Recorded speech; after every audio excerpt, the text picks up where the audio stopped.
Hi, my name is Nikos, otherwise known as Nick or Nikki, and I want to give a brief talk today just about the evidence for reincarnation because I think it's an interesting thing to study.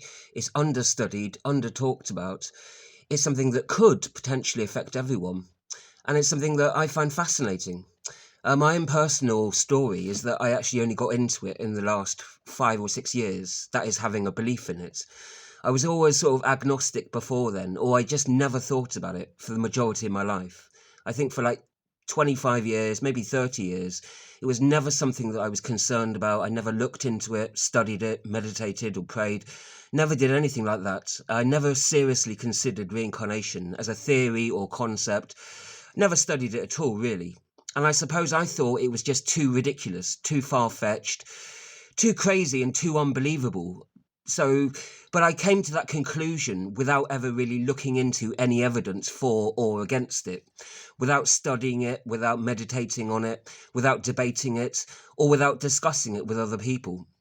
It was almost a default setting that I assumed that was the position for many decades without really studying or seriously considering either the evidence for or against reincarnation.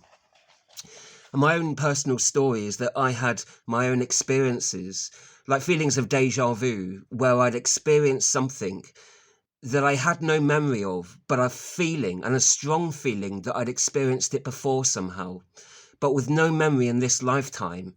And that applies not just to a feeling, like a grief or joy, a love, but also a place and a person, or it could also be just being in contact with something that you feel that you can relate to strongly, but you have no knowledge or memory of during this lifetime. So some of those feelings and the personal evidence for reincarnation that many people give during testimonies, and you find a lot in reports of people giving testimonies about deja vu, various feelings that are described as similar to deja vu, where many people have experiences that they have experienced something similar to that feeling, whether that's grief or a feeling of love or whatever the feeling. They've gone through perhaps similar feelings or similar situations. Sometimes I've also had that where I felt very strongly deep down that I can really connect with something, that I've experienced it somehow before, but I couldn't have because it was something unique in this life. There's no memory, there's no experience, there's no knowledge of it. So that's true, not just of feelings, but of other situations as well. A lot of reports that people make about reincarnation, whether you believe them or not, and there's a great mass of them, millions of people around the world have claimed to have some knowledge or experience of reincarnation. And lots of those reports claim strong emotional connections that they experience with someone immediately. So feeling that you have a strong, deep bond with someone when you immediately meet them from the get-go, right from the beginning, you feel that you have a strong antagonism or a strong love and desire, but without any real evidence, without any reason to justify that. They didn't do anything to make you that upset or to make you that in love with them.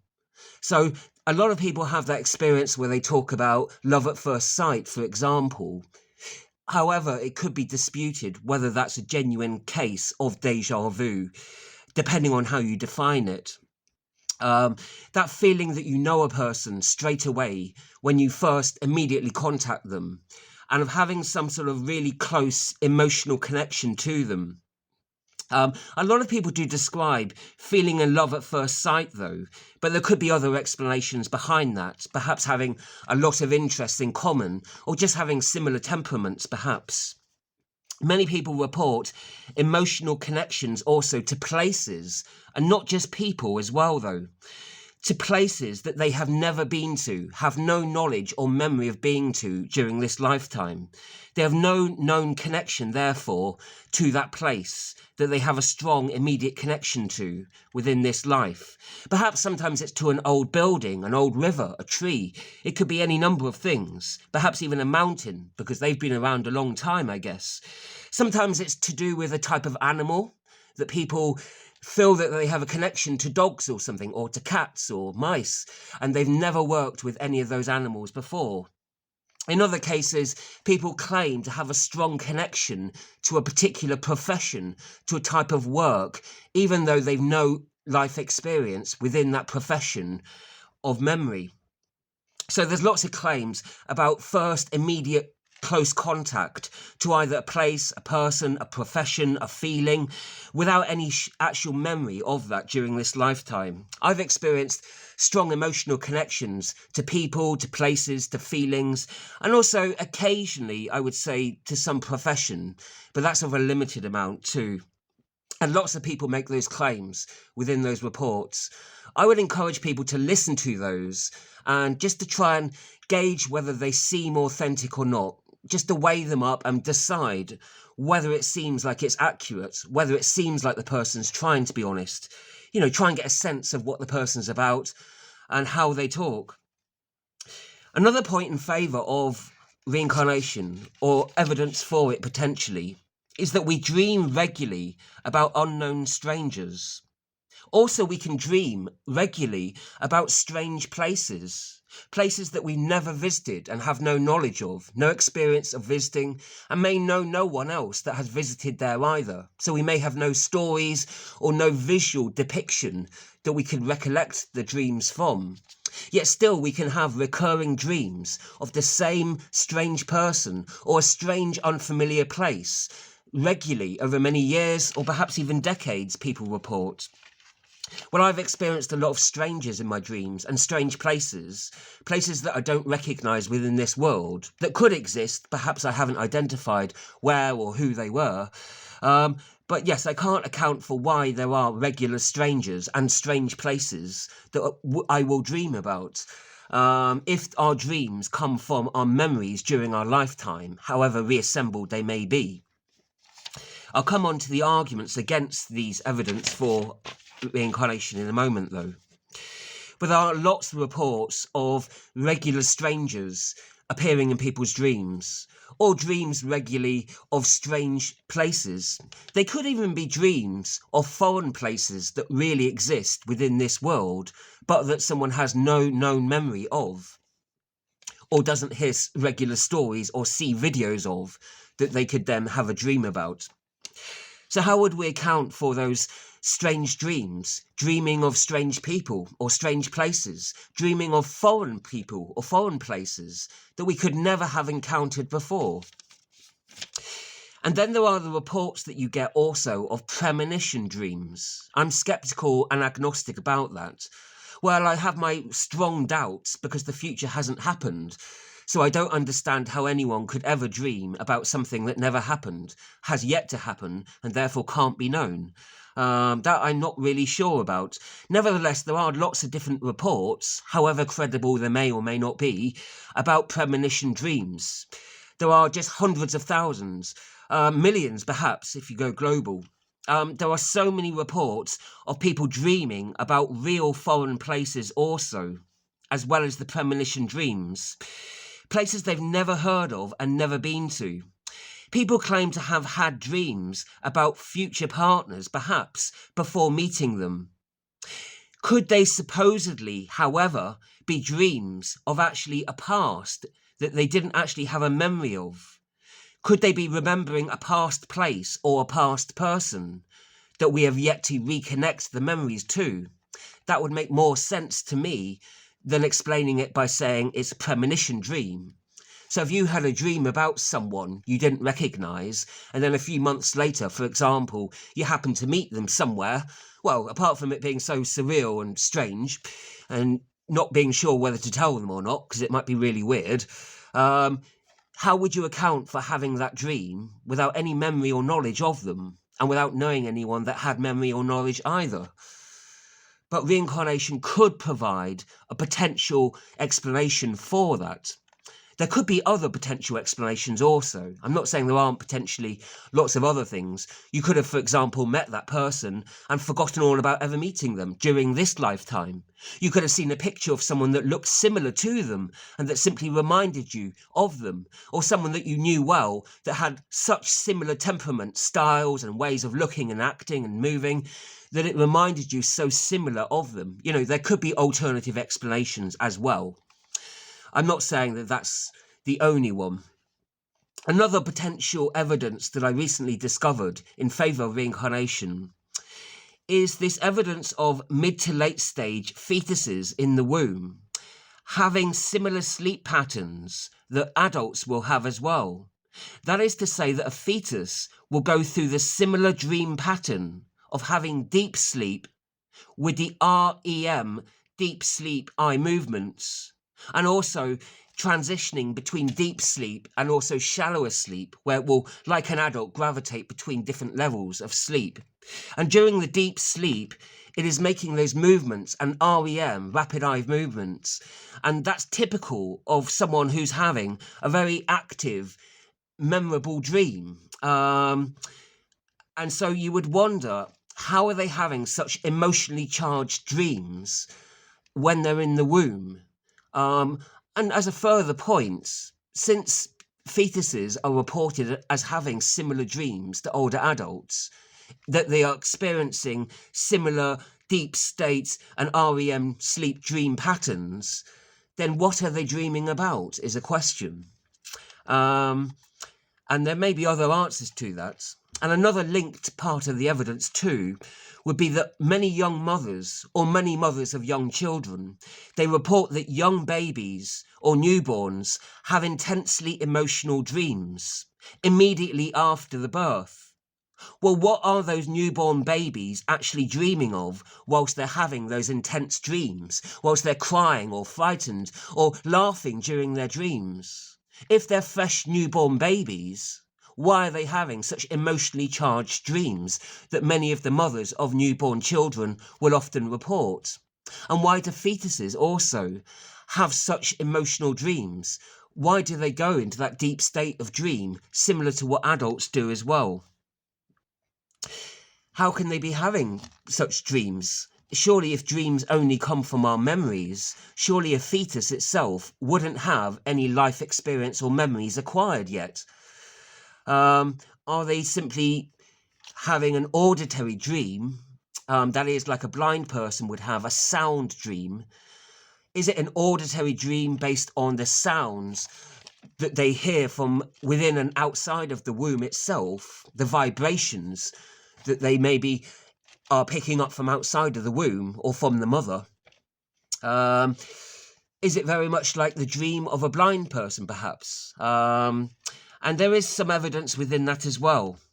Well, there are people born blind, and people born with blindness have also been studied, and their brain scans will show that they also have similar brain movements. So the brain scans of people born blind show that those people also have similar dream patterns. So they will go between the deep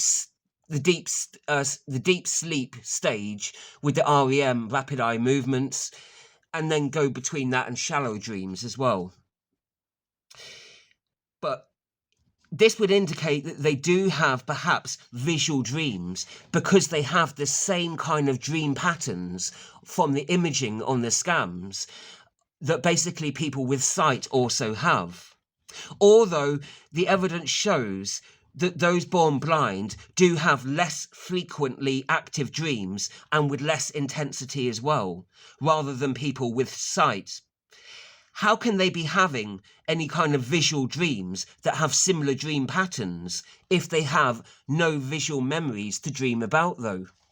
Are they somehow remembering visuals from a past life, as the reincarnation theory would suggest? Or is there some other rational explanation? And there may well be other rational explanations also to investigate. Another potential evidence for reincarnation, though, could be children born with phobias or special acquired knowledge that they could never know at that age, that hadn't been told to them, that was very esoteric and specific to a different time and place, something that they could never know under their specific circumstances. Another potential, and there are so many subjective reports about that, so I would be cautious going into it with an open but cautious mind, weighing up all the evidence and looking at it as firmly but as fairly as possible. Another piece of evidence in favour of reincarnation is the fact that hundreds of millions of people do believe in it. It's widespread belief in many different religions and sectarian beliefs as well. Hindus, Sikh, Buddhists, Jainists, and a whole variety of other religions and sectarians believe in it, not just in India and Indochina, but also widespread now in the last 60, 70 years throughout the West as well. And not just people with agnostic or open pagan beliefs, a whole variety of people with different beliefs have adopted reincarnation over the last few decades especially. It's become a widespread globalized belief all over the world, really, and not just predominantly in India, Indochina, and other regions, but you find tens of millions of people throughout much of Africa even that have discovered it and heard of it, but there are many, many more believers and strong believers within Europe, America, and elsewhere as well. It's something that's been believed in for many thousands of years, and there are ancient records dating back at least 4.5, potentially 5,000 years. And there were many 2, 3, 4,000 years of writings about reincarnation from a whole different variety of perspectives. You know, there were lots of different schools of thought about theories of reincarnation. You know, there are those that believe that you can take memories with you, and there are others that believe that you lose all your memories, and others believe that you can acquire some memories, and others believe that you can't. So there are lots of different schools of reincarnation that grow up over the thousands of years that have very different, sometimes overlapping, sometimes contradictory beliefs even. Sometimes they are conflicting beliefs. Very often they are also overlapping beliefs too that share some shared premise. But there are many different beliefs that have grown up over the thousands of years, and many hundreds of millions of people believe in those from a wide variety of different races, religions, genders, sexualities, ages, and a whole variety of different professionals that believe in them also. People that are well-studied, rational, that have gone to university, people that are intellectual, people that are not, people that are from a whole variety of different mental and intellectual abilities, as well as coming from a whole variety of different social backgrounds also. So something that's a widespread belief as well, and not something that is old-fashioned or in the past, or that only, you know, a few silly fantasists or stupid people believe in, because there are many professors that believe in it too. There are people from all different backgrounds, especially in India and in other parts, where people have grown up with that and are surrounded by that as a key core common belief, where the great majority believe in it. Nevertheless, that alone wouldn't make it true. The fact that there's a majority in some areas that believe in it, whilst there's a majority in other areas that perhaps are sceptical and have strong doubts about it. But it has been a popular belief for thousands of years, and it remains dominant and popular in some areas, and it's been growing and widespread in many other areas for many decades. And so there's got to be a reason why so many people take such a strong interest in it, especially if you consider it in the West, where people didn't grow up with that, with a tradition, where that wasn't the predominant view of the majority within your town, your family, your parents didn't teach that and believe in it unassumingly, and your school, parents, town, and everyone else, the majority of them didn't all believe in it too. So it's interesting how a lot of other people decided to believe in reincarnation, despite the fact that an overwhelming majority of people in their own family, their friendship group, their school, their local environment, their township did not believe in it. So, you know, it says that they must have believed strongly in the credibility of the evidence or their life experience, whatever it was, to counter all of those beliefs against it and to risk appearing a fantasist or crazy or delusional, as some people would see the belief as being, of course. Another particular piece of evidence potentially in favour of reincarnation: if everyone only lived in one body, and that was the only chance we ever had, from a moral perspective, wouldn't that be grossly unfair and awful? Wouldn't God or the universe, Mother God, Father God, or God the Guardian, Allah, Brahmin, however you look at it, Yahweh, whatever your understanding or conception of God might be, or even if you just believe in the universe, wouldn't it be fundamentally wrong and unfair to only have one life? What about children that are born and die after only a few months, or after only a few weeks, or after only a few years? What about children that are born crippled or in pain or with severe disabilities that had no real chance? And from a sort of theological point of view, how, if there was a God, hypothetically, if God was testing people to see how we get on with different challenges, how are we under different pressures, how are we when we're pressurized by different kinds of circumstances, then wouldn't it be really a bad test if we were only tested in a very limited way? If we were only tested in one life, that would only test how we were under these specific circumstances. We'd only know how we were when we were disabled, or how I was when I had my able-bodied. How would you ever account for a fair trial if you only had one life? What about young children born with a disability that never had the chance to show their true potential in many things? So if you don't believe that there could potentially be multiple lives that people have, then that means that there is something fundamentally wrong and immoral and unjust, either about God, or it means there is no God, or there is a deeply unjust God who doesn't give people fair trials, who allows people a short time to live where they don't have the fair amount of time to be judged fairly for a whole variety of different ways of behaving under a whole variety of different circumstances. And from an extension of that, really, from a more theological point of view, and from a legalistic point of view, a humanitarian point of view also, if you as a human were to create a trial for others, and you wanted the best results out of it, you would want to do as many trials under as many different circumstances as possible. You want to try someone, when they had a family and lots of support, and then how were they coping when they were on their own mostly and having to be more independent? How were they coping with living with a disability? How would they cope living with an able body? How would they cope, living with a lot of power? How would they cope living without much power? How would they cope under a whole variety of different circumstances? If you really wanted to set up a perfect test as a person, you would do as many small tests as you can to determine as many different kinds of circumstances, to test the whole variety of different characteristics. How patient they are, how kind they are, how brave they are, how loving they are, how enduring they are, how committed they are, how forgiving they are, how humble they are. There are a whole variety of different virtues that could be tested. And there also are a whole variety of different kinds of circumstances that we could be tested on as well.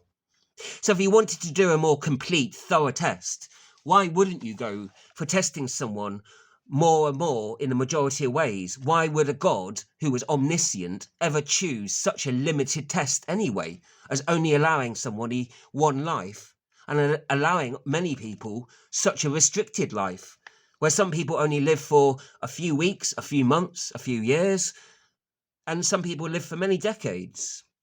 But even if you lived for many, many decades, that still wouldn't be as complete a test as you could achieve as someone living multiple lives or many centuries, potentially. You still could achieve a much better understanding of a person, a much broader, fuller, deeper test or challenge of a person by doing a fuller, comprehensive test. So there's a theological, moral conundrum for other theologians. Why wouldn't God choose reincarnation as a better option if he wanted to truly test other people's fuller characteristics and to test them under a greater variety of differing circumstances? Surely that if God wanted to be practical and had the omniscient power to do so, surely if there was a God, then surely God would choose a whole variety of different tests that would require a whole variety of different lives.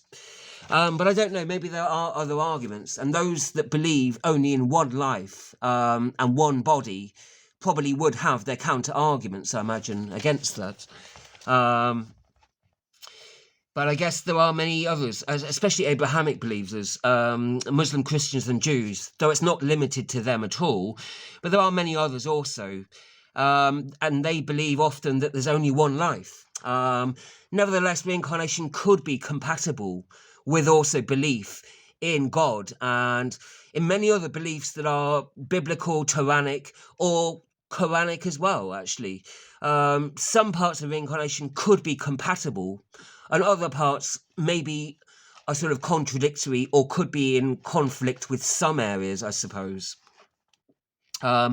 Muslim, Christian, and Jews, Abrahamics, all believe in God and also a judgment as well. Surely, therefore, it would be a mean judge, a mean God, and a bad judgment to judge people who had such limited experiences. You can't have a fair judge, surely, without a fair trial. And surely reincarnation, a series of lifetimes, a series of trials, would provide the best kind of test that there could be. But I have yet to hear a good counter-argument against that. But it doesn't mean that they're not out there. They may well be. If God is a judge, if God exists as a fair judge, then the best way to judge others is through many trials, multiple trials, and not through one-off limited trial. More trials will allow for more evidence of character. So therefore, and that's true in the human relations as well. So living under a whole variety of different circumstances that could then test a whole variety of different skills, as I said. There are some counterpoints and arguments against reincarnation. Just to answer a few of those points, I'll go back to my original points, the first evidence, and that was the subjective evidence. I've experienced a lot of personal déjà vu evidence, where I've had that strong feeling inside that I've experienced that feeling, or I've been to that place, or I've met that person, or had that thing or whatever has happened before, when there's no memory or there's no knowledge of it, or when it hasn't happened in this life at all. I have no memory whatsoever of past lives, so I don't know. I know only from those déjà vu strong feelings and those strong connections because of how often and how strong those emotional feelings are. But I don't have any actual memories attaching to any of those lives. It is more like feelings. So it seems strange to go on feelings alone, but those are continual, recurring feelings, and they are profoundly strong feelings. It's a strong kind of attachment. Whether that is in grief or in love or whatever the emotion is, it's a profoundly strong attachment to the feeling. The resonance that I felt it before is strong, and the recurrence of having similar feelings of that, with no memories of it at all. So it's a strange thing, really. But there are kind of counterpoints and potential evidence against it. You could argue against that. You could say it's all wishful thinking.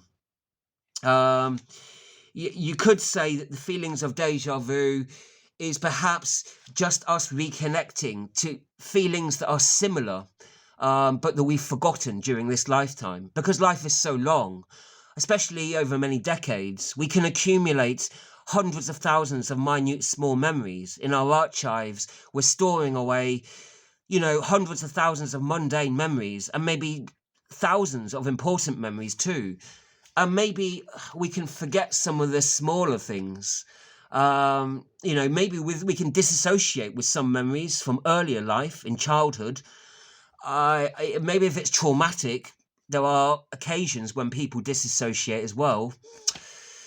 I kind of find it hard to accept, though, that something that is that profoundly moving and resonant could easily be something that is forgotten. So I'm not sure that is a good counterpoint, really.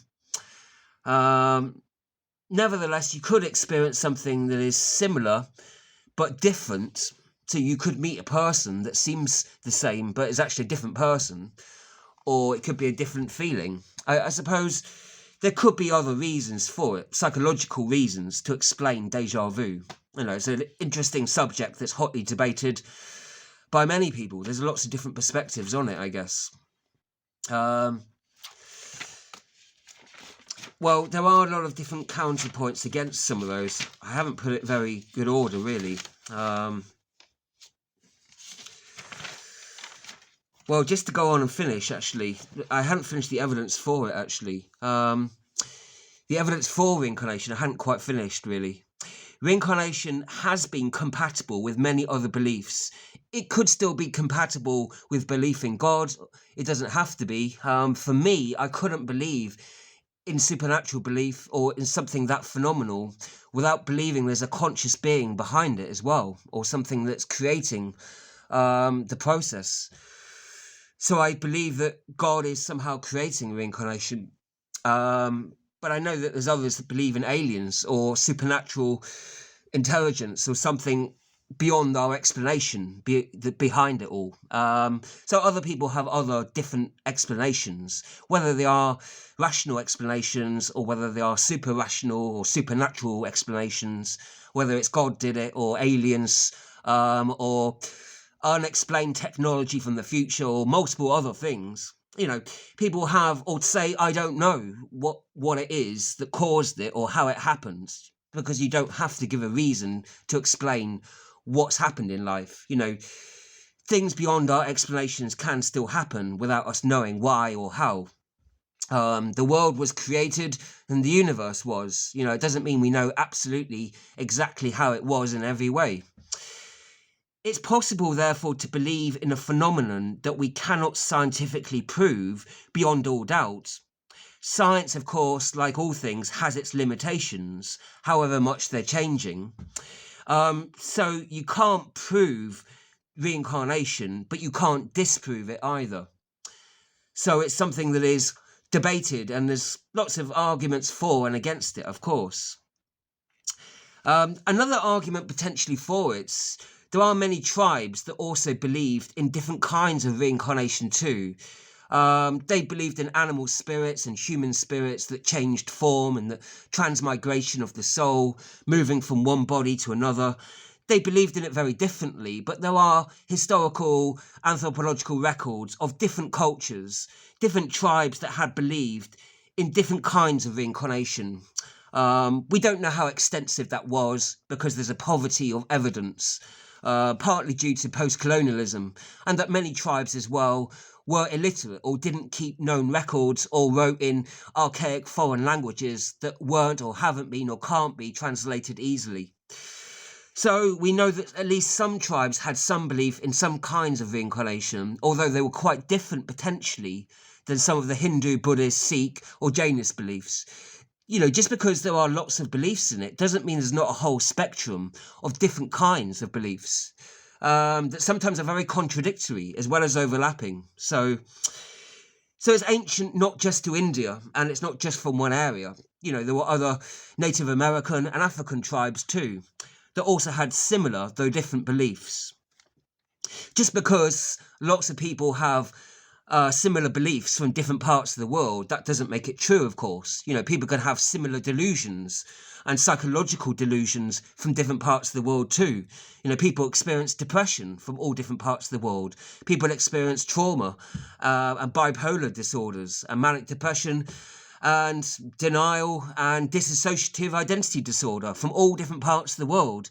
And that doesn't make those disorders true either. So that's not necessarily evidence to say it's absolutely true or anything. It's just pause for thought and a good reason to contemplate more, really. I mean, there's rather than it being one specific strand of evidence, I would describe it as a collection of small bits of evidence. All of those different points, I would say each of them sort of, if you look at them all together, well, you sort of study it, discuss it, debate it, meditate it, think about it, pray about it if you do believe in God, you know, do whatever feels right for you. But I would give it serious consideration. And I guess it's looking at all of those different points and weighing up each of them. Not that each of those couldn't be disputed and contested, because they all can be, actually. You know, there can be different explanations for each one. Why do so many hundreds of millions of people believe in reincarnation? Some people will say it's wishful thinking, because we want to believe there is a next life, there is a different body, that when we have a sick body or an injured body or dying body, when we know our body will die eventually, all of us, then it's nice to believe that we can migrate out of a body and go into a different body. Maybe it's just wishful thinking. And we all just want to believe that. And we've all wanted to believe that. And everyone's wanted to believe that for thousands of years. And that's why people cling on to those beliefs for so long in so many different cultures. That would be a potential explanation behind that, perhaps.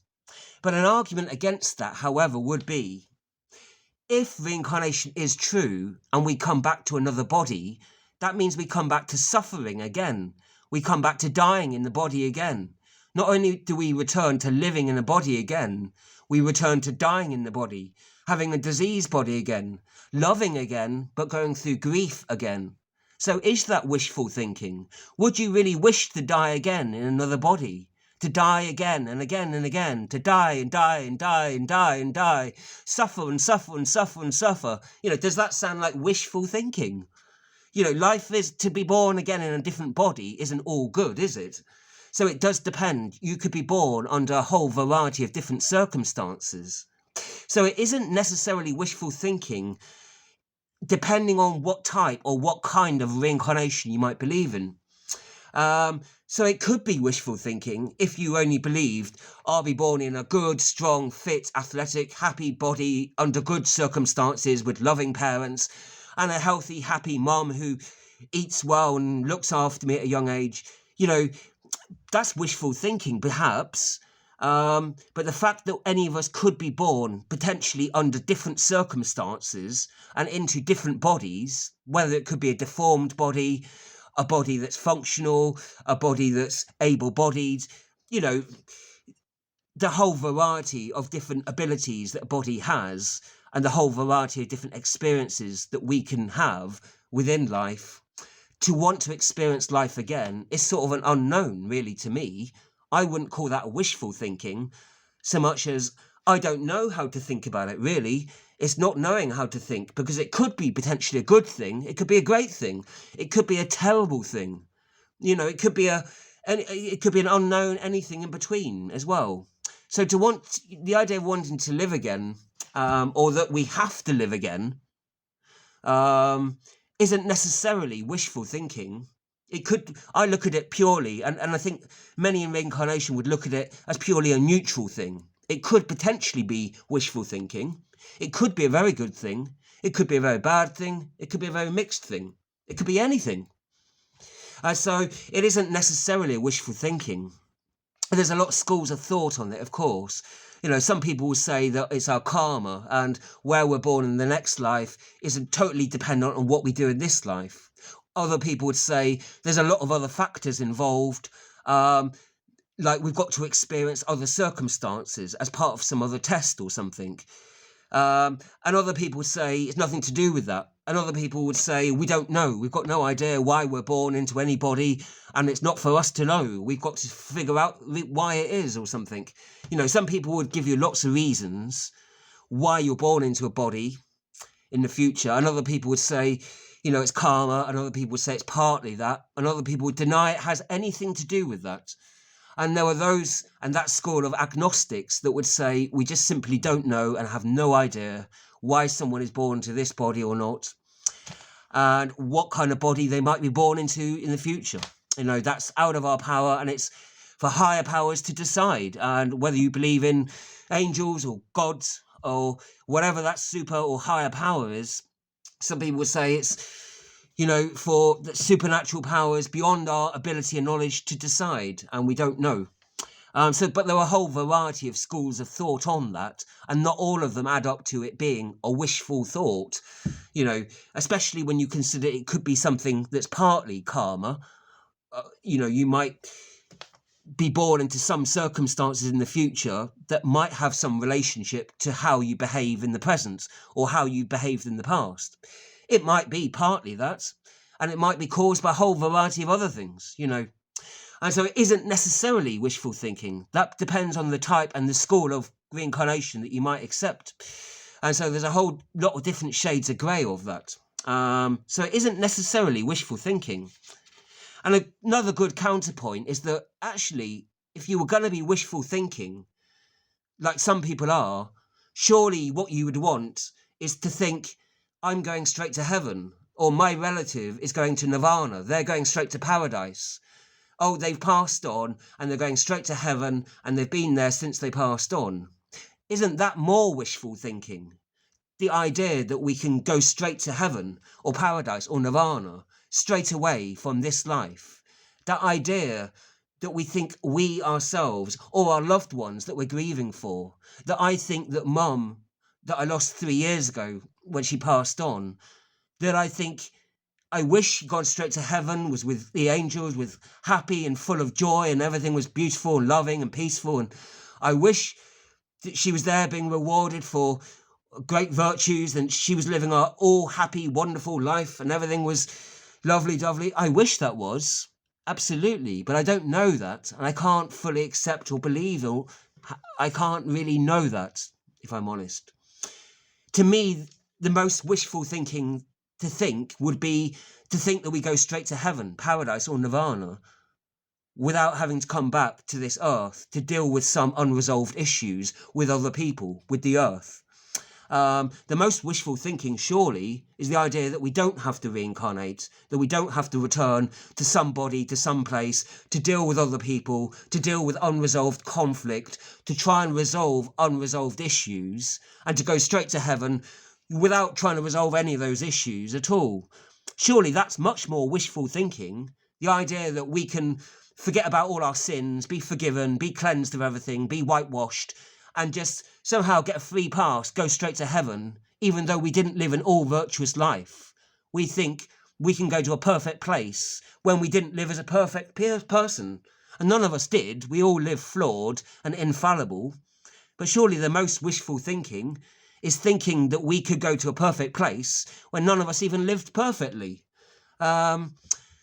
So surely it makes some sense to think that we should come back to Earth to try and deal with any outstanding issues that we might still have, any unresolved issues that we still have, and to learn any lessons that we still have to learn before we can get a chance to go to heaven and wreck it all. Because I'd probably do that myself anyway. I'd probably lose my patience with the angels, start a fight, drink too much, and get thrown out in the first week or something. Anyway... But I probably wouldn't get on in a perfect place with perfect people. I'm sure I wouldn't. It's wrong to joke about that, isn't it? Anyway, another of my faults, joking about serious stuff sometimes. But in any case, so countering the point that reincarnation is only wishful thinking, well, maybe believing in paradise straight after death, or heaven straight after death, or nirvana straight after death, maybe that's wishful thinking. Maybe believing in nothing is wishful thinking too. There's no proof that there's nothing after life. Maybe this nihilistic belief that I believed in for many, many years as an atheist, and I still as an agnostic had my doubts about, maybe this belief in nothing at the end, maybe that's wishful thinking too. The fact that we can just dissolve everything, disappear, run away from all our problems, all our faults, all our sins, all our flaws, all of other people's, all our issues. It's not wishful thinking to believe there's nothing and to believe in nihilism. It's not simply wishful thinking because we'd lose all our joy, all our happiness, all our love, and that's sad. But it would be wishful thinking to lose all the argumentation, all the separation, all the sadness, all the upset, all our own faults, all our own problems, all our own knowledge about our faults as well. I mean, who doesn't want to get rid of all that? So maybe there is something wishful thinking about reincarnation, yes. But isn't there something wishful thinking about nihilism or belief that there's nothing at the end? Isn't there something wishful thinking that in those that believe there's heaven at the end, or paradise, or nirvana? Haven't we all got something wishful thinking in it? So, yes, it potentially has got something. Reincarnation has got something wishful thinking, but it isn't just that. You know, it could even be looked at as a series of terrible demonic trials that we have to go through. You know, it could be looked on as a horrific thing. I don't believe in that. I believe in it as, personally, as a kind of challenging educational thing. I believe that we all return to learn new lessons, really. I'm not really sure why, but I believe that we come back to try and deal with unresolved issues, whatever those are, to learn more about ourselves, the world, and each other, and to learn more through different challenges, I guess. That's my reason anyway. I don't think that we return just for punishment or just for reward, but to learn and to actually learn about each other and from each other sometimes. So I think it's kind of like a schooling thing, really, is how I look at it. That we sort of progress. I don't know that it's necessarily progressive, that we might progress in some things, but not in other things. I don't know. But yeah, so that's the first argument against reincarnation you often hear. It's wishful thinking, but isn't it? Isn't everything? Aren't many other things? And it isn't only wishful thinking, necessarily. There could be a lot of other things. There's no absolute evidence. There's no absolute proof for it. There's no absolute proof that reincarnation exists at all. No. That's another thing you'll commonly hear. Of course not. My own evidence personally is my personal feelings, my own subjective experiences, actually.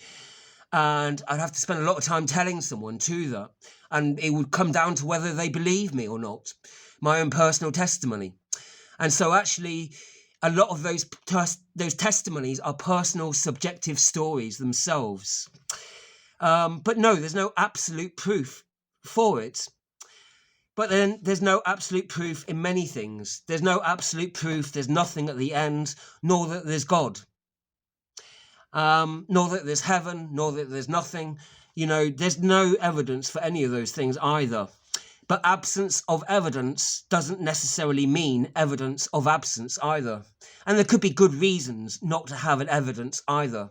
If you take away the evidence, the reason for that could well be to make it a fairer test as well. Because if you're always conscious of it being a test and a challenge throughout your whole life, then maybe you're acting differently and you're only doing it for the purpose of getting something out of it in the next life, or because then you would know. If you had absolute evidence, then it would provide a motive for people only doing things to get better karma in the next life, or to go straight to heaven, you know, or paradise, or whatever it is, or just to get reincarnated into a better circumstance. People would only be living for that pure motivation, only just to get the reward and not doing good just for the sake of doing good. So there could be a potential reason as well for not having the evidence there, so that when people do good, they do it out of a pure motivation, rather than only being motivated purely by satisfaction of trying to achieve what's in our own best interest in our next reincarnation. So there could be reasons why there's no absolute evidence anyway. And the fact that there is no evidence, you know, doesn't mean that something doesn't exist either.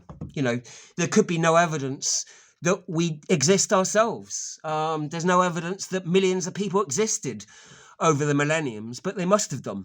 Lots of people pass on, and their evidence that they existed passes on, or it decomposes, gets lost, gets weathered under the laws of entropy, and eventually there's no evidence that anyone exists after many, many thousands of years, and yet we all existed anyway, didn't we, at some point? So the fact that no evidence exists for something doesn't necessarily prove that it didn't exist or doesn't exist. Subjective testimonials can be made up, or they can be imagined too. And so I would be cautious about accepting anything without looking into it and considering it. You've got to give it fair consideration, of course. Weigh it up and see, does it sound like it's true, plausible? Yes, it's sometimes likely some testimonials are perhaps fictional, or perhaps just imaginary. That doesn't mean or prove that all of them are, however. You know, testimonials can be about anything, and they are as varied as people, really. And they can be as true or false as any people can be, and everything in between, of course. And so, you know, with millions of people that believe in it, hundreds of millions, you're going to get everything in between, aren't you? It's not saying everyone that makes reports is going to be accurate all the time, or not use it to some advantage, or not elaborate or embellish some of the stories sometimes, or entirely fictionalize and make things up sometimes. So there could well be a lot of made-up accounts, and embellished accounts as well. That doesn't mean there aren't a lot of other authentic accounts where people have tried to give a more authentic account of their experience. Many people making reincarnation testimonials also seem credible and honest in their lives. They maybe come from an honest profession.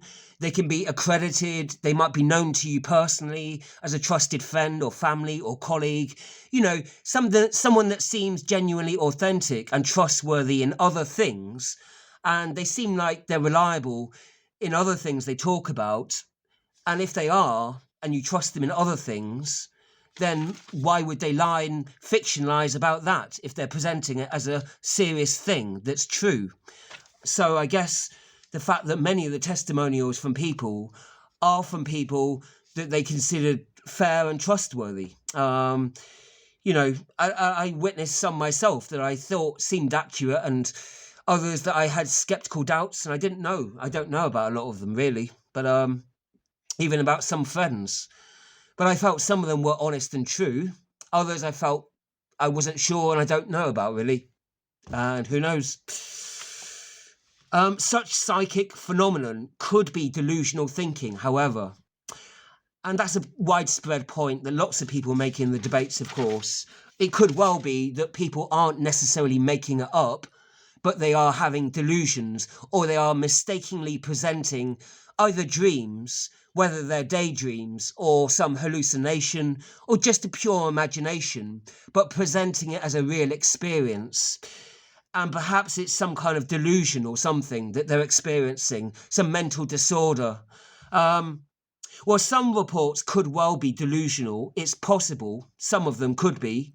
Many reports do appear as actually corpus mentis. They appear as people that are fairly mentally able and stable in their lives, that are working, professional, reliable, and that seem quite trustworthy. And they seem to be quite mentally able to talk about lots of things reasonably and have a fairly good understanding of a broad range of things, and are fairly comprehensive, concise, and understandable.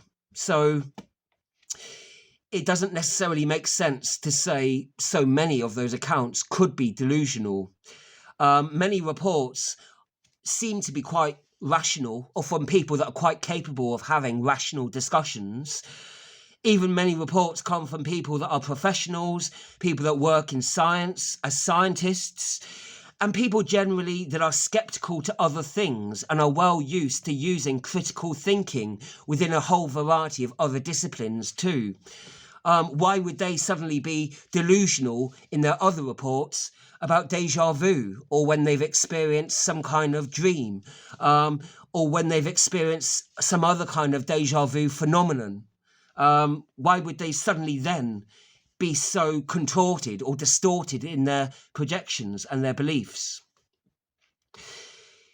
There are many with critical thinking that have reported experiences of that deja vu experience, of experiencing a familiar stranger in their dreams, or familiar yet strange places dreamed of. People that have a history of no observable data clearly and with no motivations that have made those reports about the reincarnation. And some others have made that report fearing that they could be laughed at, ridiculed, mocked, or just belittled and seen as some fantasist, with the risk that they could be looked upon as mentally disturbed, delusional, obsessive, or someone that was just a wishful thinker. So I guess you've got to ask, what's the motivation for some people speaking out or sharing their beliefs with others when the people they're sharing it with may not have those strong beliefs at all themselves? Many people risk being mocked or ridiculed or called fantasists or delusional or being called childish by declaring their beliefs in reincarnation to the public or to anyone, really. I've been called that loads of times when I used to talk about it at parties. I stopped talking about it casually, any of those kind of social occasions, really, unless it was in a serious talk one-to-one with someone and I could really talk about it and give it the real seriousness that it justifies and needs. Otherwise, it was sometimes laughed at and mocked not in a mean or horrible way, even just as in a silly way, as if it was some silly joke that I was talking about. Sometimes it was sometimes looked at flippantly, casually at a party. So I would only bring it up seriously in a serious one-to-one, in a discussion where people were committed to actually giving enough time and energy to justify the seriousness and the complexity of the subject. Not something to bring up at a drunk party, when you're talking and distracted about lots of other things and other issues that can be overwhelming, because it's such a serious issue. Nevertheless, lots of people have talked about it in public and risked being ridiculed and risked having their reputations being tarnished unless they believed in something that was widespread in that time or to their place. They often risk alienating friends and family members and other strangers potentially too as well. Because, of course, when you're doing a public upload to others, you don't know what other people's beliefs are. You might know some of the beliefs about some people, but there are a lot of beliefs about the public when you're sharing with others. You just don't know. So there are risks that we all take in that way. And why would so many people take those risks if they didn't have a strong belief within that? It doesn't mean that we can't have strong beliefs about delusional things, though. But I would question how so many people could be delusional in their reports of those phenomenons that they're experiencing, myself included, but yet also be capable of having rational discussions and working in other jobs. Like, how was I capable of working as a home care assistant as well? Cooking, cleaning, counselling, shopping for people, writing medical reports for people too. How was I capable of functioning and being rational and doing all those kind of things and having reasonable social conversations and understanding with others and being fairly sceptical about a lot of things in life, but yet being so deluded within those kind of experiences and within the many deja vu experiences that I'd witnessed and experienced myself? How could I be so deluded within that time in my life when I was quite rational and working and fairly compos mentis during those years? And how could so many millions of others be that delusional in their reports, when they're working, when they're rational, when they are quite capable? That to me is what doesn't quite make sense from the argument that everyone's having multiple delusional reports. It's possible. I mean, delusional disorders can be widespread and can be caused by a whole variety of different contributing factors. So I'm not going to say totally false and that all of the reports haven't got any basis in some delusions, because they can play a part. And I guess we can all have some delusional thoughts. It's whether that impacts the accuracy and the ability to make a record. And I personally would have my doubts about whether it could impact that many people, but I don't know. Many millions of people have adopted reincarnation despite it only being a minority belief, something that doesn't surround them, something that is not of their family, their school, and not of their friendship circle either. So they risk alienating their friends, their family, their brethren, their school, and those that they know, and even alienating strangers if it's a belief that is not prevalent in their society around them also. So why do many millions of us, why do we talk about reincarnation? Why do we express belief in it? Unless that we had experienced something profoundly moving that actually led us to that strong belief. That's my own experience anyway. I guess other people could be motivated by a whole variety of things. Sensationalism, the desire to have a good story, to make people laugh, to embellish, to exaggerate, to entertain people, to encourage people, to deceive people with wishful thinking, to comfort people with lies. I don't know. There could be a whole variety, a spectrum of different motivations, potentially. Well, historically, there are cases and reports of reincarnation in parts of the world that had no official religion dictating any such beliefs in that. So it's not like it was anything mandated. It wasn't mandated. No one had to believe or study those things. You weren't forced to study at school. In fact, I can't remember studying it at all. Or maybe that was in another life. I think I don't think in religious studies it was mentioned. Maybe casually, just in passing. Um, I saw random YouTube clips and I read lots of online blogs, posts, and stories online, and lots of chats with people. Mostly, I think it was mostly at the eco farm. People traveling at festivals. I often talk to people about it actually. That, funnily enough, a few times when I was traveling, but often at fairs, fetes, and festivals. Usually at festivals, after a few drinks, when you get to know people quite well, after a couple of hours, and after a couple of nights, I talked to a few people there because at a festival you could talk about some serious stuff. You're sharing a campsite for a weekend, you're getting to know new friends, but also you can lighten up and have a bit of fun doing it too. And so it was a good balance there of being able to talk about it at festivals. I found that a useful place. I talked to lots of people there and I was convinced that they did believe in it also. It doesn't mean that they couldn't have made some mistakes, and I'm sure when I try to explain why I believed in it to others, I'm sure I made mistakes in my reporting as well. Just because you make some mistakes in the reports doesn't mean there's not some authenticity in it also. I'm not sure really whether we can ever prove to others whether it exists purely on our own subjective experiences alone anyway. That to me convinces me beyond any doubt, just purely my own experiences, but I don't think it would convince others. And no one else's testimony of their experiences ever convinced me of the reincarnation.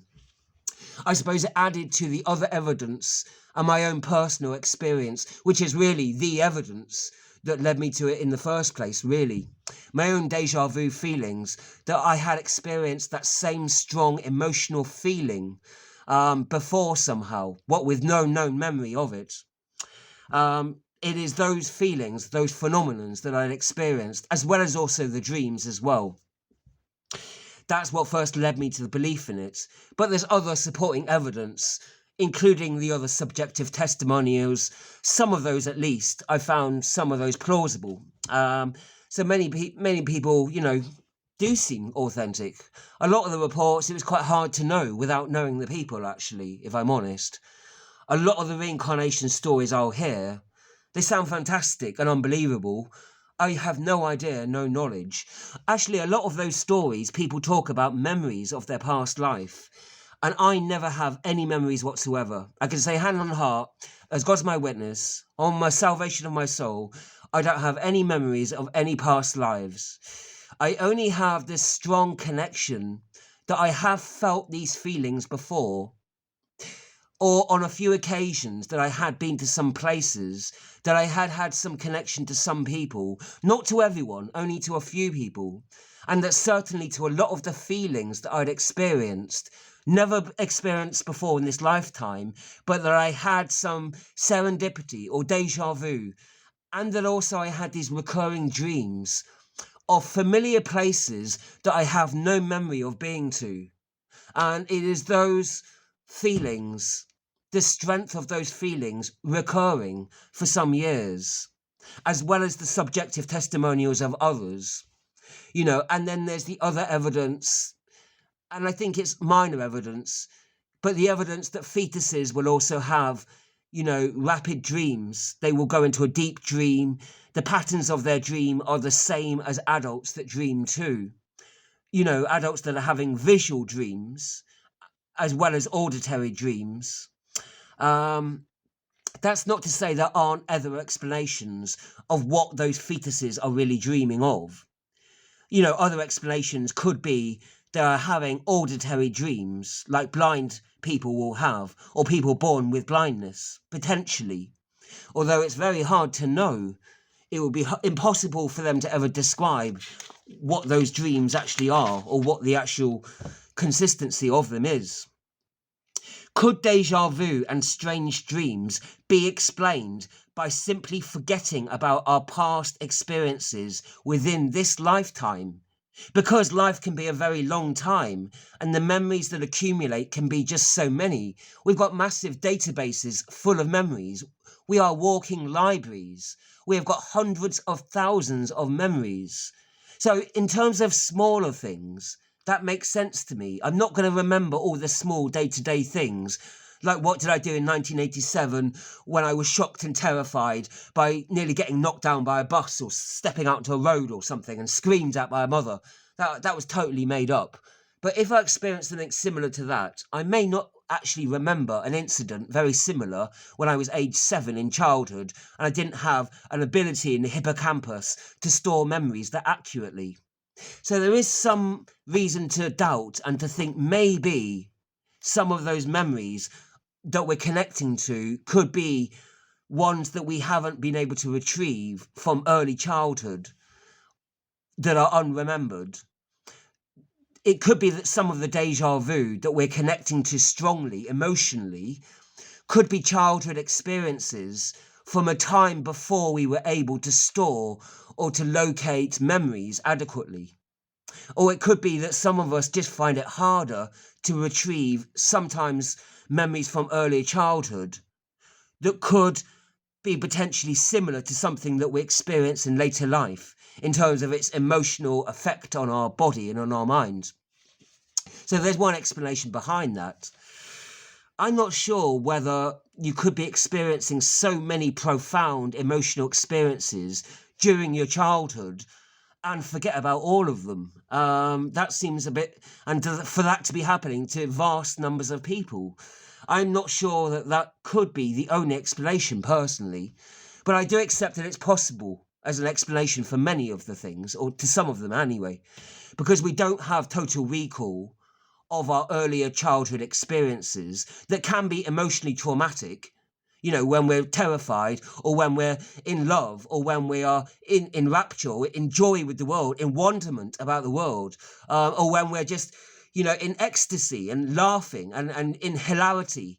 You know, when we're laughing about something really funny and we come across something else that's just as hilarious 30 years later, we might not have a memory. I've laughed at that exact thing in this exact place before because I was only, 7 or 8 at the time, and I can't remember everything, you know, over many decades, or for something that's sort of a minor thing like that, perhaps.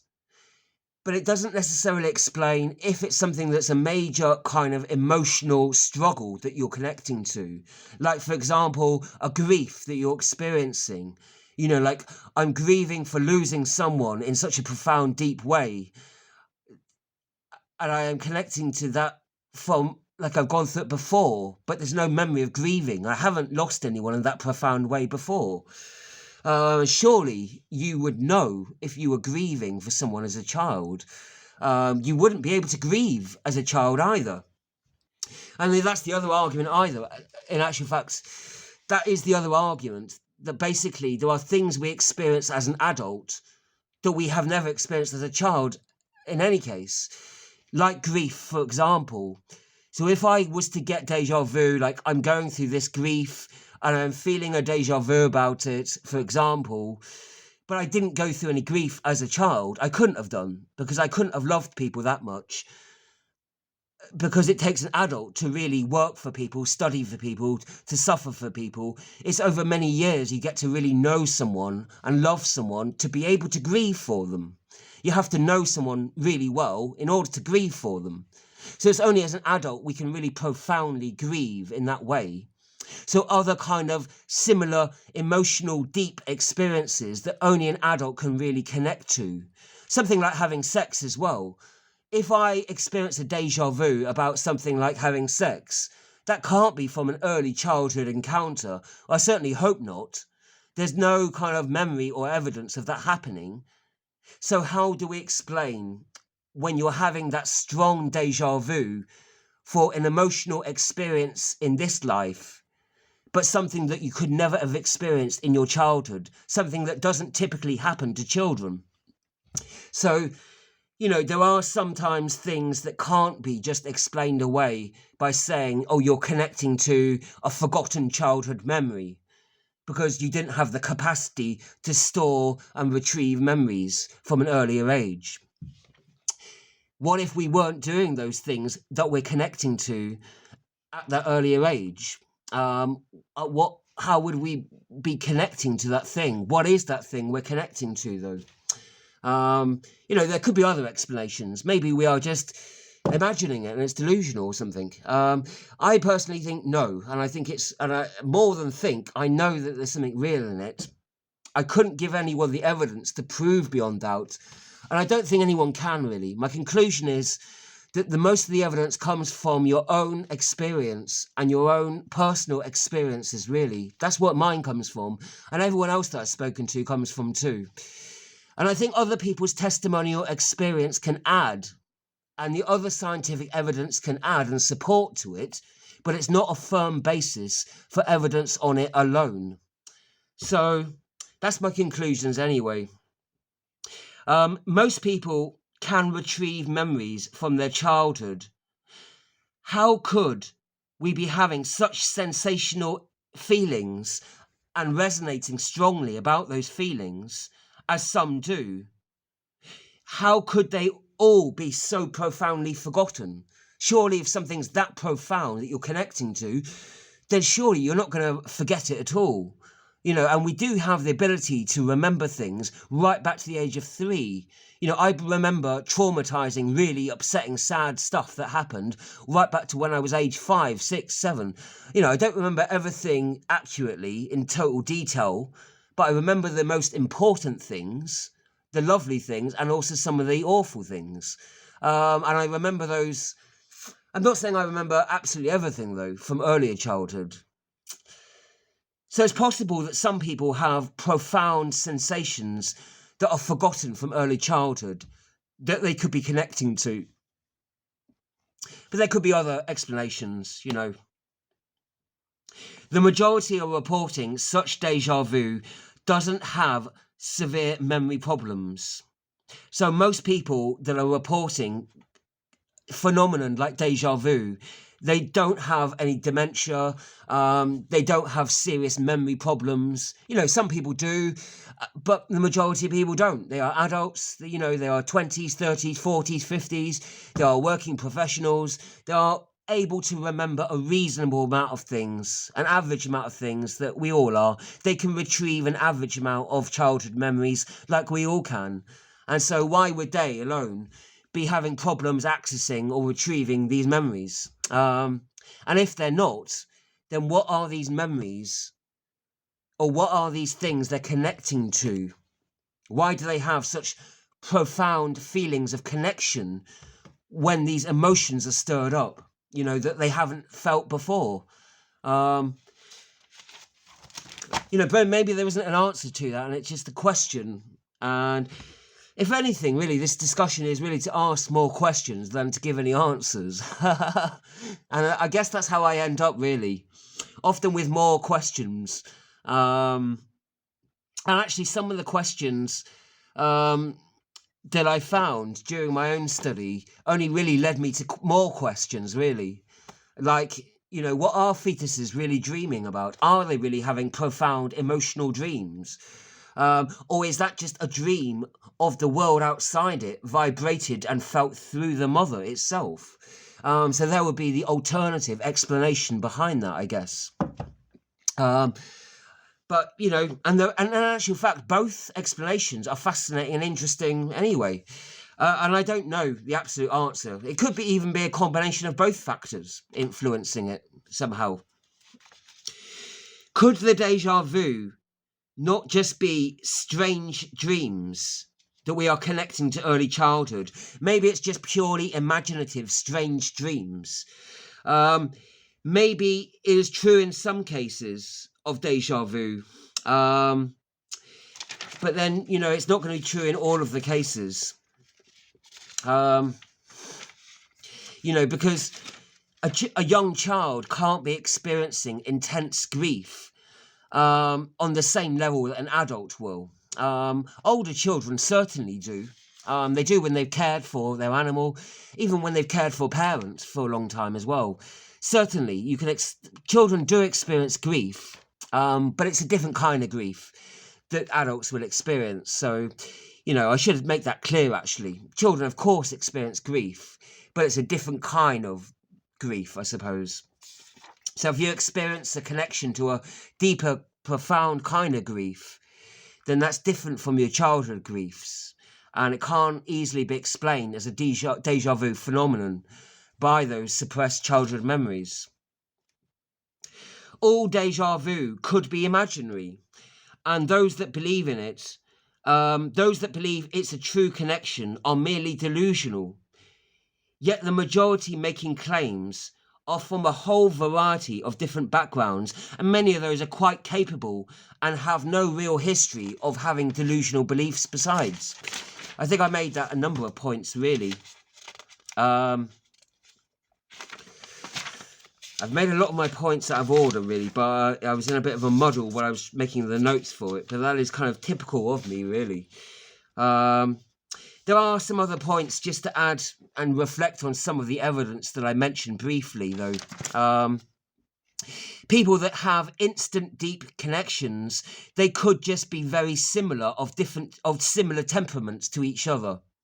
So that feeling of love at first sight, or even if it's some other strong feeling at first touch or first sight, that could be explained by having very similar temperaments or lots of similar interests that are overlapping. There could be other explanations besides. Yet people who make reports of strong emotional connections to people with different temperaments can often have little else in common. Also, immediately strong binding emotional relationships can also be both negative and positive as well. So just because you have an immediate connection to someone doesn't mean that relationship won't also have a lot of good and also a lot of bad within it as well. So would we really be attached to someone that could be a lifelong struggle? Yeah, we might be if there's a lot of loving and good things in it. No, there might be a lot of hardships and things that are intensely infuriating and hard. And so who knows? I mean, that's a difficult one, really, because we can have immediately strong connections to things that are both good and bad. So, there's reasons to say yes and no to that kind of argument. People do have instant strong connections for a whole variety of different reasons, potentially as well. People invent reincarnation to give meaning to their lives, yet just because you may know or believe that you lived before or died before doesn't mean you know how. So perhaps belief in reincarnation can as much add more mystery to one's life as making it more meaningful. This is sort of an argument against that reincarnation is sort of for those people that are desperately clawing to try and find some meaning in life, that don't just want to end up thinking life is meaningless, there's nothing at the end, or there's no reason for anything. That are just desperately trying to find something, anything to fit in and fill the gaps. Because actually, reincarnation doesn't answer everything anyway. Whether it's a good or bad answer, whether it's a delusional answer or not, is debated. But actually, as an answer, it only provokes more questions because it doesn't explain how it happened or why it happens sometimes. It doesn't give all the reasons why. I don't know what I lived as before. I don't know how I lived or died before. I have no memories of that.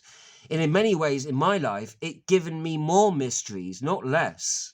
So in searching for more meaning and more explanation in my life, in many ways, it has given me some meaning and explanation, but it's given me a lot more mystery, a lot more doubt and uncertainty.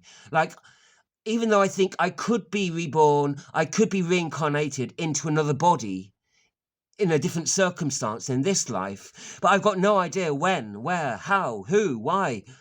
I don't have any idea of knowing how it could happen, or why, or where it could happen, or when.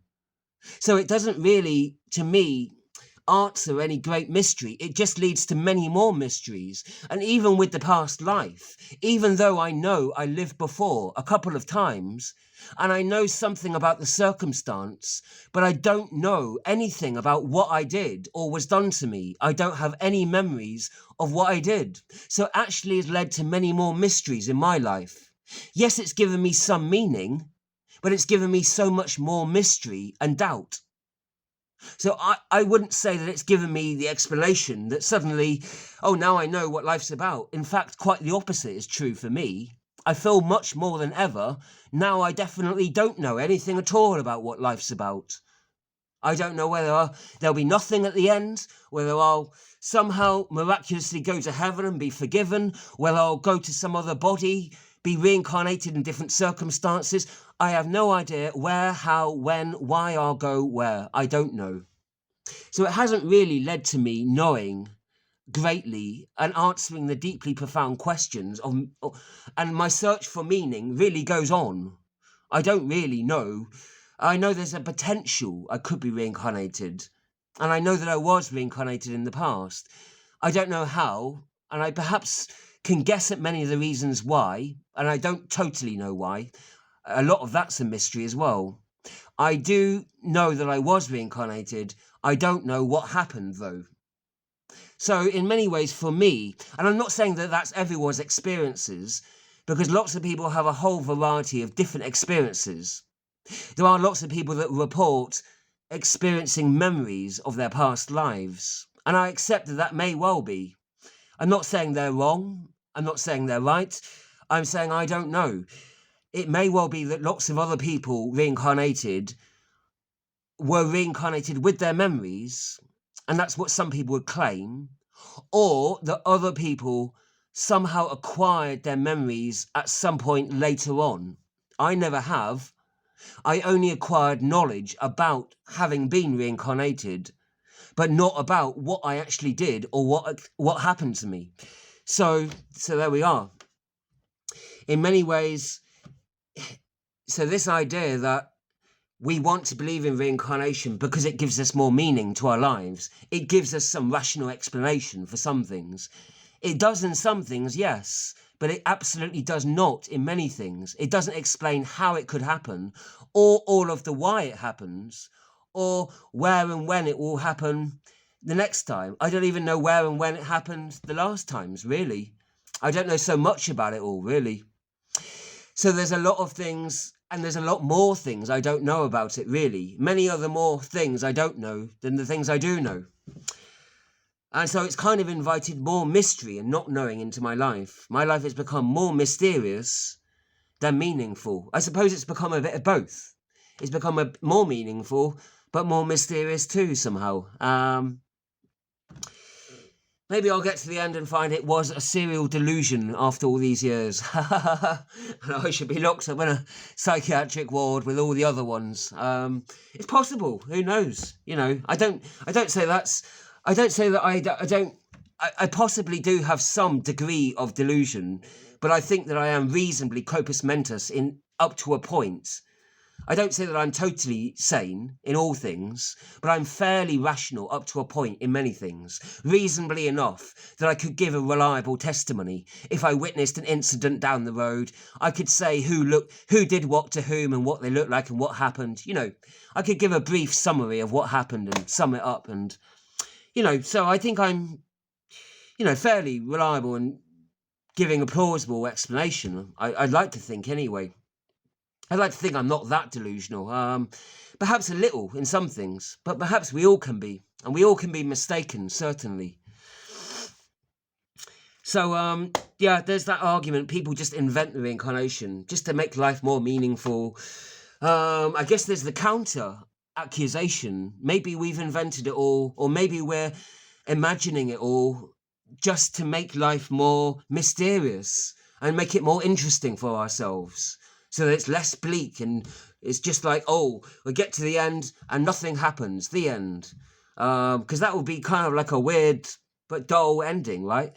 Like lots of stuff happens, lots of emotional stuff, lots of scary stuff, lots of joyful stuff, frightful stuff, lots of ecstatic stuff, lots of funny stuff, lots of weird stuff, and then nothing, and then nothing ever again. That sounds like a weird ending. It'd be kind of strange if it is, but at least if that is the ending, then there's no more grief and no one will ever suffer again. So it would be sad to think that no one would ever love or discover beauty, or have an orgasm ever again, or discover a lovely party, a lovely family, a loving relationship. No one would ever discover the beauty and the love and the joy of life. You know, that would be sad to think. But it's also the idea of coming back to experience stuff again does make you feel mixed, because it's a mixed life. Life is a mixed bag full of all sorts, isn't it, really? You know, it's full of suffering, it's full of joy, it's full of love, it's full of coldness and neglect and loneliness. You know, life is a mixed bag full of all sorts of experiences that will go through all sorts of circumstances. So how would you feel about going into an unknown world in the future? Nobody knows, do they? It's like, do you want to go and live on a strange alien planet that's a little familiar to the one you're on now? How do you feel about that? Like, a bit scared, a bit happy, a bit sad, a bit unsure, a bit mystified, and I don't know how to feel, really. I feel all of those different things about it sometimes, if I'm honest. And I do sometimes have my doubts about it all. Sometimes I think, have I obsessed about some of my feelings and some of my dreams too much? Am I reading too much into those things? Because they are quite emotional and hard to then discuss with others and to get an accurate perspective.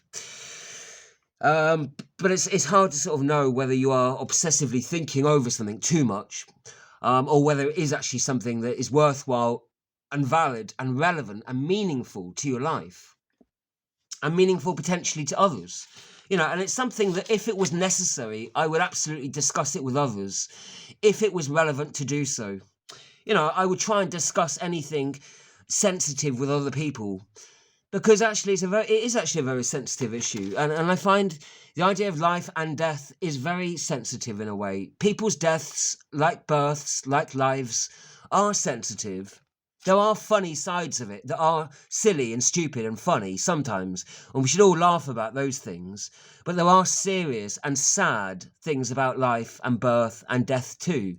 You know, there are struggles, there are sadnesses, there are sufferings, and, you know, life is, and we should be mindful and respectful of others' sufferings as well as our own, really. And so I'm wary about talking about it unless it's done in a sensitive way, because I know it can be quite a provocative subject if we're talking about people facing, you know, death and life after death and those sort of things.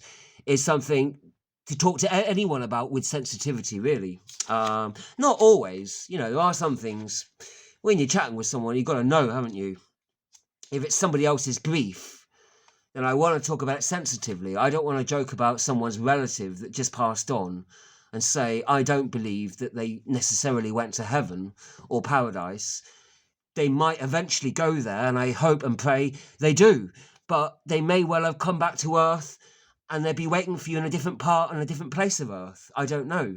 You know, I would want to say that to someone in a serious way, and not make a joke or mockery if someone is actually going through grief and desperately wondering where their loved one is. And if it's something, you know, that somebody's wondering and desperately longing and searching, it is an emotional struggle and a wonder. And I want to, you know, be respectful to others and myself, I guess, about it. I guess they're sort of the bulk of all the points, really. It was a bit of a ramble discussion because I put the points down in a strange sequence. I don't know why I didn't edit the notes before doing it, really. But that was just a concise summary of some of the arguments, both in favour and against reincarnation. While the majority of those were in favour, because I'm a believer in reincarnation, I know that I was born before. I don't have any memories of what happened. I don't have any knowledge of what I did or what was done to me. I don't know. I have some information about the circumstances, some limited information, but I don't know what was done by me or by others, and I don't have any memories of that. So I know reincarnation exists for me, and I certainly believed many other people when they told me at festivals, parties, and a few other counselling sessions as they became. I believe that they also had some connection to their past life based on their testimonies and based on their own kind of experiences as well. And I do think it is possible that many people have, but just perhaps like I hadn't looked into it enough, really. I think maybe there's lots of good reasons not to look into it. And when I was agnostic for many years, it just didn't seem that necessary. But I would encourage other people to look into it with an open heart and an open mind, and just to try and be as honest about it as possible. Just trying to be as consistent and honest in looking at the evidence, whether it's your own or other people's, and to try and be firm and critical. Don't give anything a free pass and accept anything, either of your own or other people's imaginations. But at the same time, don't just throw it away because it sounds fantastical, unbelievable, and too incredible. Investigate, probe, look into it deeper, find out before you reject something. Don't blindly accept or reject anything just because it's from yourself or someone you trust or know well. Look into and investigate it fairly. Or if you haven't and can't and don't have time, it's okay not to know, isn't it, really? And a lot of the times when people told me about their memories of reincarnation, I really had no way of knowing if it was true or not, or if they were accurate. I really believed that they were true and they were trying to be accurate with me. And I believed that they believed it. I've got no way of knowing. Maybe they did have memories of reincarnation, of their reincarnation. I'm not sure why some people then have memories that return and other people don't. And that I find strange and confusing. And I find other people have reported, just like me, that they don't have any memories of the reincarnation, just a knowledge that it happened and some kind of deja vu, a deep emotional connection to some kind of familiar places, experiences, feelings, people, or sometimes professions. And as that kind of, and also sometimes dreams of these foreign or strange places that one has no memory or experience of as well. I accept it's possible that other people with reincarnation had memories of it. Maybe some people do, maybe some people don't. I don't know. I've no way of knowing. I didn't live their lives. I didn't have their experiences. And I certainly don't have their memories. I'm open to belief. Some of those people I chatted to, they seem friendly. They seem kind of plausible. And I think maybe it's possible. Maybe those people, and they said, the ones I spoke to at least, that their memories returned. They said they didn't have them lifelong. I didn't have any lifelong knowledge of the reincarnation, but I never acquired any memories of them either. Whether that would ever happen or not, I don't know. It hasn't happened over the years, so I'm kind of skeptical. I'm skeptical that it would happen to me. I don't know, and I can't say whether it would happen to others. There are different schools of thought on reincarnation, and perhaps there are those that are able to retrieve their memories from before they were reincarnated. Perhaps there are those that can't, for whatever reason. And I honestly don't know why that would be, that some people like me report they can't and don't have any memories, and other people have quite vivid or occasional one-off memories that they claim is from their past lives. Whether they are mistaken, genuinely mistaken perhaps, or embellishing, or it's just a dream, or whether it's wishful thinking or imaginative, or whether it's a genuine mistake that those people are making or not, or whether they are actually telling us about a real experience. I've got no way of knowing, of course. I'm only living in my experience. I've only got my own memories, or lack of. I have my memories of this life. I have my memories of what I know. And I know things based on my own experiences of what I'm feeling, of how I'm feeling and why I'm feeling, and when and where I feel the things. I don't say that I'm always that accurate and I'm that concise at putting everything together and looking at it in a concise and sensitive way with others. I'm not always that good at doing it. But I think I've strived to try and put together the reasons why I'm in this position and what position I'm in as well, really. It's interesting that other people are explaining the phenomenon from a very different perspective and from a very different position. I'm not saying that they're right and I'm wrong, or I'm right and they're wrong, or I'm not saying anything because I just simply don't know their experiences. It's a mystery again. There's one of those other mysteries, as well as the past life mysteries and future potential life mystery. There's also the I've forgotten what it was now. Mentioning too many different things, haven't I, really?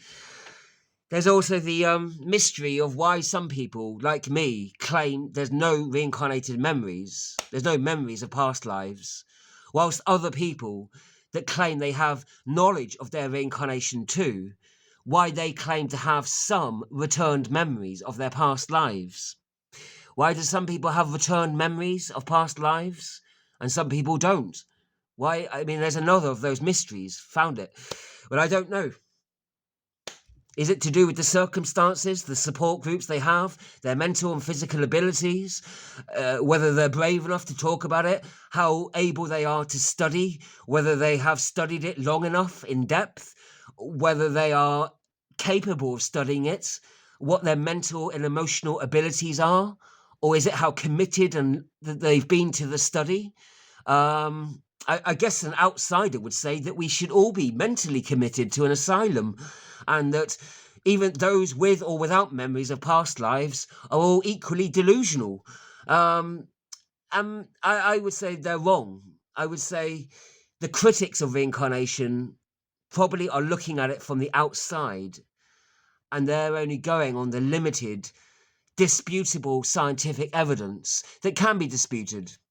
And that they obviously don't have that personal testimonial experience, that personal experience of that feeling and those deep and profound feelings.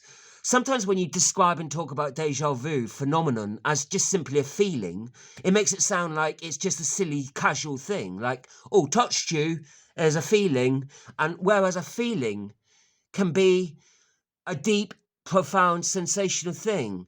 Like the feeling of losing mum and desperately longing for her is like a piece of my heart was ripped out and I'm desperately longing for a part of me because my relationship with her was a fundamentally intrinsic part of who I am as a person. And that missing, that longing, that aching, and that joy of remembering mum as well, that profound loss is not like a light-hearted, casual feeling. It is a deep, entrenched, raw, emotional feeling. I'm saying that there are complex feelings stirred up that I recognise within deja vu, but all of them are of a deep nature. It is not something that is, feelings can be shallow or deep, can't they? Whether they're physical or emotional. There's a difference between somebody touching you and having a small feeling and giving birth to a person. That's a profound, horrible, awful, wonderful, ecstatic physical sensation, isn't it? And if you look at that in an analogy, an emotional feeling, while it's not the same as a physical feeling or physical sensation, an emotional feeling can also be a shallow kind of casual feeling, or it can be a strong, deep feeling that resonates deeply within you, profoundly. And it can also be a long thing, a reoccurring thing, and a thing that connects to different parts of your life as well. So a feeling isn't just a casual kind of ha-ha or a passing feeling, not when it's a deep feeling, not when it's a long enduring feeling, not when it's a recurring feeling, and not when it's a profoundly personal, sensitive feeling also. So I think sometimes the mistake is we're using one word to describe multiple different feelings, something that's profoundly deep, like a raw grief, or that love of seeing and being reunited with someone once more after many decades absence or many years of grief. There's a difference. rather than a casual love, or me casually grieving for someone that was a friend but wasn't my close confidant, my best friend, my mother, my daughter, as mum was, all those three things to me. So I suppose, I'm using one word, a feeling, when actually it has multiple different meanings. I'm not talking about a shallow feeling. I'm talking about a deep, penetrating, emotionally probing, resonating, a feeling that shakes you to the core, to your, that moves your spirit or your soul, I would say. That moves you to tears or to anger or to bewilderment or to ecstatic joy. Something that will move you ecstatically or sorrowfully. Something that moves you emotionally profoundly. I'm talking about that level of feeling. I'm not saying that you would live with that 24/7 all the time. My gosh. I don't live in a mental ward. But, when you do experience those kind of profound parts of the feeling, you're going to have moderate, strong feelings and enjoy that for a long time as well, though. So I'm talking about strong feelings that we can connect to through deja vu. And that's the phenomenon that I and many others have been talking about as evidence for reincarnation. What I'd encourage other people to do is really to study it, to think about it, and if time and circumstances allow it, to really discuss it with other people if it seems necessary or relevant. Because we're all going to pass on. Our bodies are going to die of something, whether it's through injury, disease, accident, or through whatever method or means. We're all going to pass on from our body at some point. That's a surefire thing. We don't know how or when or why or when, but we don't know where, if we'll go somewhere at all. And I would say it does seem a fantastic, unbelievable, incredible thing to think about, yes. But I would say take the time to study, to reflect, to think about it on your own. And if time permits, if circumstances allow, if you feel it's right, yes, discuss it with others, debate it, and, it may not be the right time or place, but... Well, that's all my thoughts, really, in a concise summary of my main arguments, my evidence for reincarnation. I thought it was necessary because I think, for myself, it's good to reflect on and to learn what are the important points of where I am, of where I'm up to, of what's going on. Why do I feel the way I do? What's the evidence for that? Why is it so disputed? It's good to be able to describe that to myself, to compose the thoughts clearly and in a relevant way. But also I wanted to do it for other people too, just to give my evidence in a concise way of why I think it's important to look at and study reincarnation as a possible thing that other people could be experiencing. As far as I know, maybe everyone is reincarnated. Maybe some people are. Maybe I don't know, really. I have no way of knowing. Maybe people do have a first and a last incarnation, though. I certainly believe there are a series of incarnations, and there may well be a last one. And that seems quite possible. So there may well be, a last incarnation before the end of the world, the end of the universe, the end of civilization, the end of society, or just the end of our experience within all those things, perhaps. I don't know. But just because we've had past incarnations before, and I know I've had a couple, and perhaps many, many more, actually. I don't quite know how many, though. But just because I know I've had past incarnations, it doesn't mean I know there's going to be a future one, or I know there will be many future ones.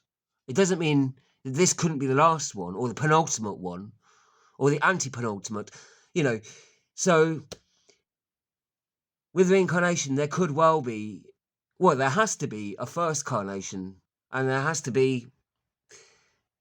may not be. There doesn't have to be a last one. It could well go on forever, potentially, couldn't it? I mean, there are different theories of it.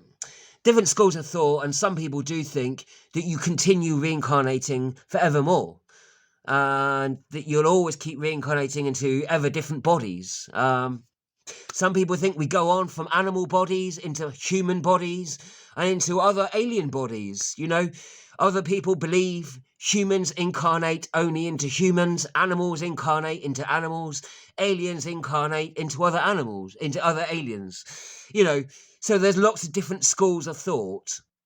Just because we all believe in reincarnation, it doesn't mean that we have all the same beliefs. I kind of do believe that people reincarnate into other people and animals into other animals. Personally, I don't know why I believe that, and I might be totally wrong. Maybe cats change into people. Maybe I'll be a cat in my next life. I hope not. I'd like to be a person again. But anyway, I would like to be a person, despite all the good and bad in life.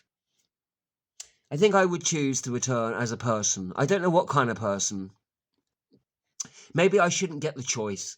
Maybe I would. I make so many bad choices in my life. Sometimes I make very good choices. Sometimes I make crazy choices, if I'm honest. But yes. So maybe it's better that I don't get to choose what I'll incarnate in. Because maybe I would just keep choosing something I like, or just keep choosing the same thing I enjoy, or I wouldn't push myself to choose something challenging that would challenge me and push me. I don't know. Maybe I wouldn't choose to be born disabled, and I wouldn't have a wonderful experience learning about adaptability and receiving lots of love and care.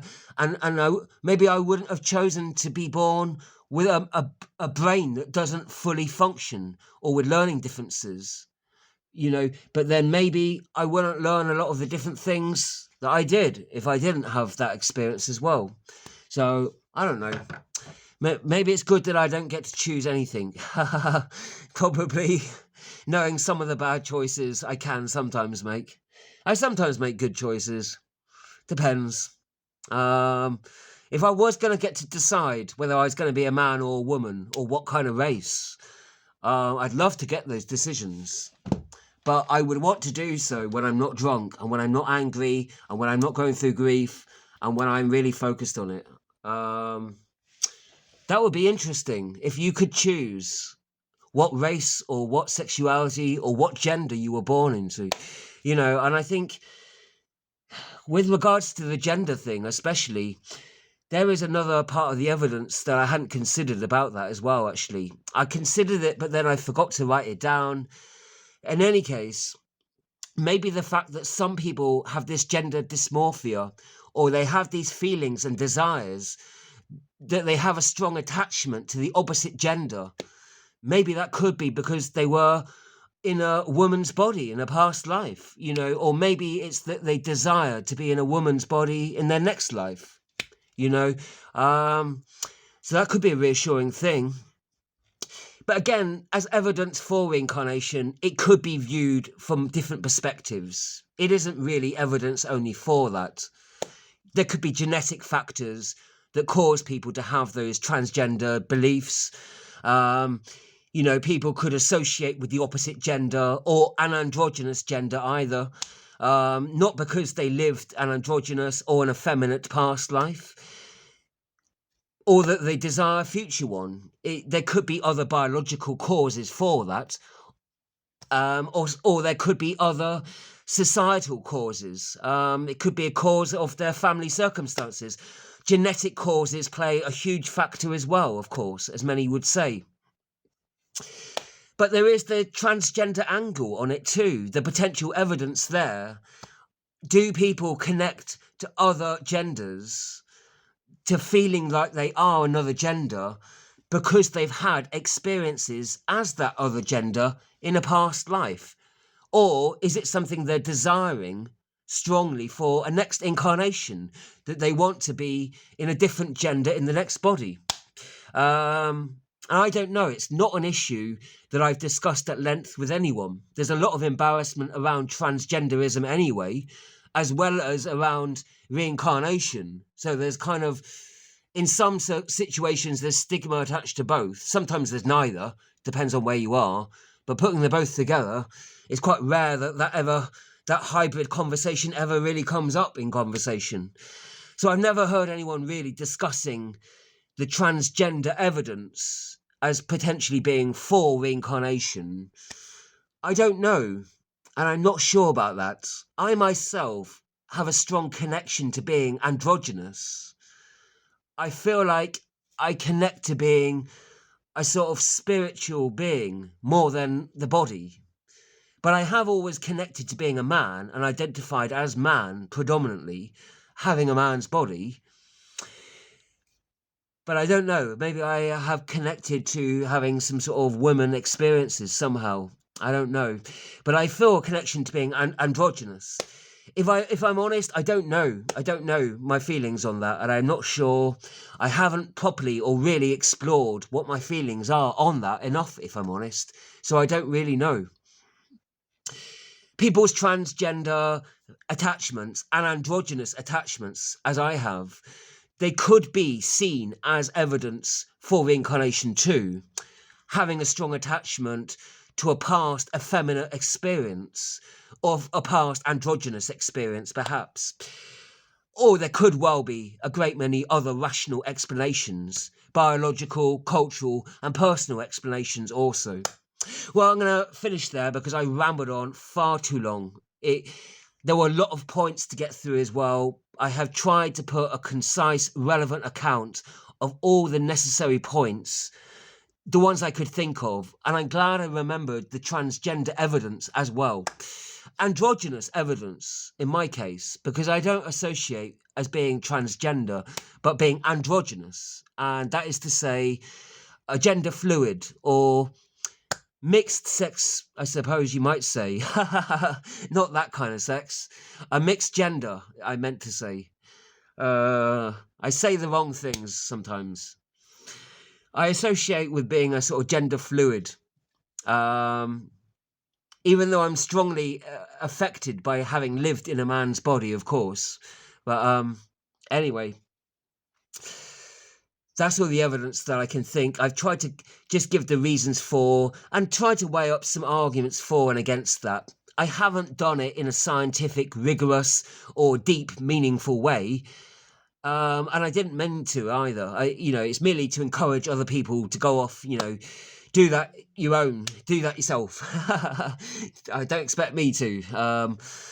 It's not something I think I could do on my own anyway, really. I think it's far too complex an issue for one person to have a grasp of discussing.